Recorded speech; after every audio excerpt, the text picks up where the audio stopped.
नमस्कार भावांनो. बैलगाडा क्षेत्रातील देव वृत्सम द्वादशम हिंद केसरी बकासूर नक्की कोणत्या गटामध्ये पळताना दिसेल? गटात 2 चिठ्ठ्या निघालेल्या आहेत, एक गट क्रमांक 60 मध्ये आणि एक गट क्रमांक 76 मध्ये. तर भावांनो, पायरा तर समजलेलाच आहे. खूप वाट पाहावी लागली. जवळजवळ 11:30ला पायरा समजला आणि गट क्रमांक निघाला. तोपर्यंत बरेच चर्चा करू लागले होते की बकासूर नसणार नाही, पण आपण व्हिडिओ टाकली होती काल की बकासूर उद्या पळणार आहे आदत मैदानामध्ये. तर फायनली चिठ्ठी निघाली. पहिली गट क्रमांक 60 मध्ये तास 8 वर कडेनी चिठ्ठी आहे, गट क्रमांक 60 मध्ये तास 8 वर. आणि दुसरी चिठ्ठी निघाली गट क्रमांक 76 मध्ये तास 2 वर, गट क्रमांक 76 मध्ये तास 2 वर.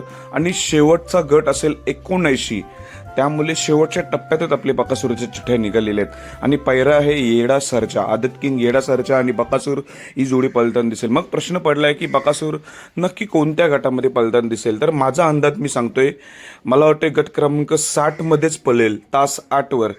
कारण की जरी ही चिठ्ठी कडेने असली तरी पण ह्या गटात पळेल. कारण दुसरी जी चिठ्ठी आहे 76 तास 2 वर, कारण की गट क्रमांक 76ला जी तास 1 असेल ती गाडी पळणारच नाही, त्यामुळे तास 2 देखील एक कडेनेच येणार आहे. त्यामुळे मला वाटते की गट क्रमांक 60 मध्येच आपल्याला बकासूर पळताना दिसेल.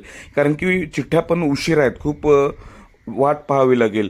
जर 76 मध्ये जर पळाला तर लगेचच सेमीफायनलची तयारी असेल. त्यामुळे मला वाटते गट क्रमांक 60 मध्ये तास 8 वरच आपला बकासूर आणि येडासारच्या पळताना दिसणार आहे. जरी गट क्रमांक 76 मध्ये रिस्क घ्यायला गेले तरी सुद्धा तो देखील कडेच असणार आहे. जरी तास 2 असला तरी कडेच असणार, कारण की 76 तास 1 वर ती गाडी असेल ती पळणारच नाही. म्हणून आपला बकासूर गट क्रमांक 60 मध्ये तास 8 वर आपल्याला पळताना दिसेल.